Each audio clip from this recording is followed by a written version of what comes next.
Bonjour mesdames et messieurs et mesdemoiselles, j'espère que vous allez bien où que vous soyez à travers le monde. La Russie et l'Ukraine continuent de se donner coup pour coup. Et ça me fait énormément rire. Parce que vous savez que Zelensky et son administration, c'est-à-dire la présidence ukrainienne et les Américains se sont retrouvés le mardi passé en Arabie Saoudite pour essayer de parler d'un plan de cessez-le-feu. Cessez-le-feu dans les airs, cessez-le-feu en mer.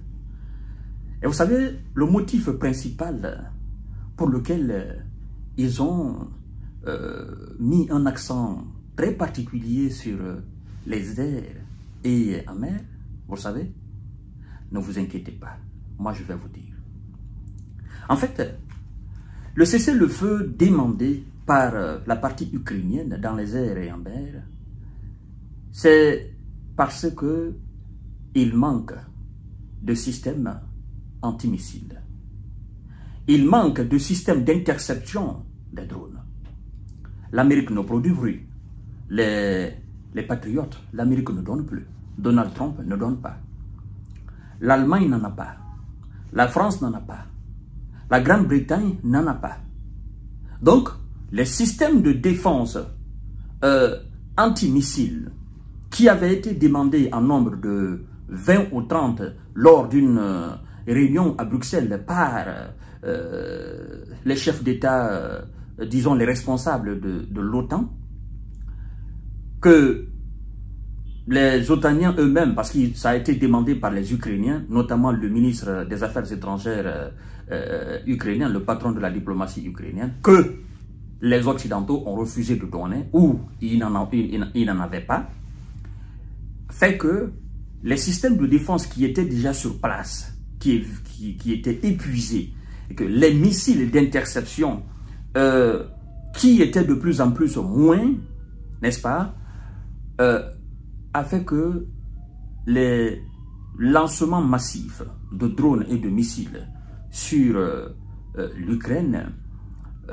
sont venus anéantir de façon, disons, 80% ses capacités d'interception.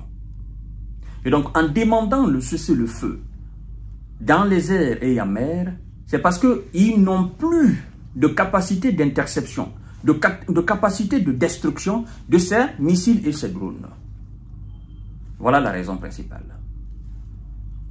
Et donc, du côté russe, on dit, on ne veut pas de cessez-le-feu. Partiel ou pas, le terme cessez-le-feu, on ne veut pas. On veut une paix durable. Une paix durable. Et pour avoir cette paix durable, il faut signer des choses concrètes. Il faut se battre pour les respecter strictement de façon succincte, de façon rigoureuse. Sans quoi, nous ne voulons ni de cesser le feu dans les airs, encore moins dans les mers, ou de cesser le feu partiel.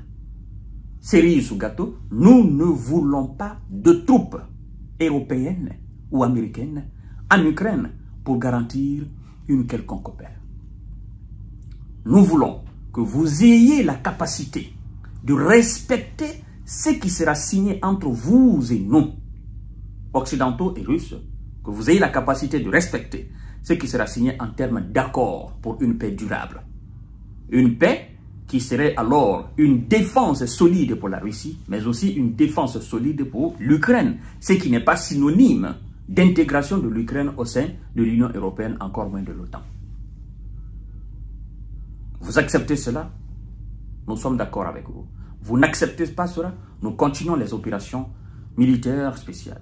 Donc, ce matin, puisque M. Zelensky, en voyant l'émissaire américain face à M. Vladimir Poutine, dont la réponse a été plus que professionnelle, parce que Vladimir Poutine n'a pas dit oui, il n'a pas dit non. Il dit tout simplement, il apprécie. D'accord? Mais la version initiale de la partie russe est que nous ne voulons pas de cessez-le-feu. Nous ne voulons pas de troupes européennes en Ukraine. Nous ne voulons pas de paix partielle. Nous voulons une paix complète, durable, costaud. Si vous êtes prêts pour ça, nous allons passer à la table de négociation. Si vous n'êtes pas prêts, on passe à la table, on continue les opérations spéciales. C'est dans cette perspective, puisque le mardi même, la nuit du lundi au mardi, l'Ukraine a envoyé plus de 363 drones dans plusieurs directions de la Russie, et plus précisément dans la direction de Moscou, dans la région de Moscou. Ok? Et ils ont dit dans leur slogan que cela va pousser la Russie à aller autour de la table. Chose qui m'a fait rire. Maintenant, aujourd'hui, la partie russe nous informe avoir intercepté 126 drones ukrainiens. Donc, ils se sont dit, puisqu'ils n'ont pas accepté notre proposition de cesser le feu, ils ont été vagues. Vladimir Poutine a été vague sur la question. Nous allons essayer encore de l'attaquer avec des drones. Et sauf que les Russes ne dorment pas. Donc, voilà ce que le ministère de la Défense russe nous dit. La Russie nous informe avoir intercepté 126 drones ukrainiens dans la nuit de vendredi à samedi. Donc, la nuit du 14 au 15. La Russie a intercepté 126 drones ukrainiens dans la nuit de vendredi à samedi, affirme le ministère de la Défense russe dans son communiqué repris ce samedi matin. Ce samedi matin par l'agence de presse russe TASS. Ils disent, parmi ces drones, 64 ont été abattus au-dessus de l'oblast de Volgograd, de l'oblast voisin de Voronezh. Le reste, ciblant les régions frontalières, ont été aussi abattus. Fin de citation. Et, puisque les Russes ne dormaient pas, eux aussi, ils ont procédé aux représailles. Ça n'a même pas attendu. Dès que l'Ukraine a balancé et qu'eux, ils ont intercepté, eux sont déjà prêts. Ils ont procédé automatiquement aux représailles. Ça prouve à suffisance que du côté ukrainien, ils n'ont pas encore retenu les leçons. Et ce qui a été fait lors de ces frappes russes, c'est ce que nous allons voir dans le cadre de notre émission prochaine. Donc restez connectés. Je vous reviens tout à l'heure, mesdames et messieurs. C'est pas encore fini. L'opération spéciale n'est pas encore finie. Non, la guerre n'a pas encore pris fin. C'est ça la réalité.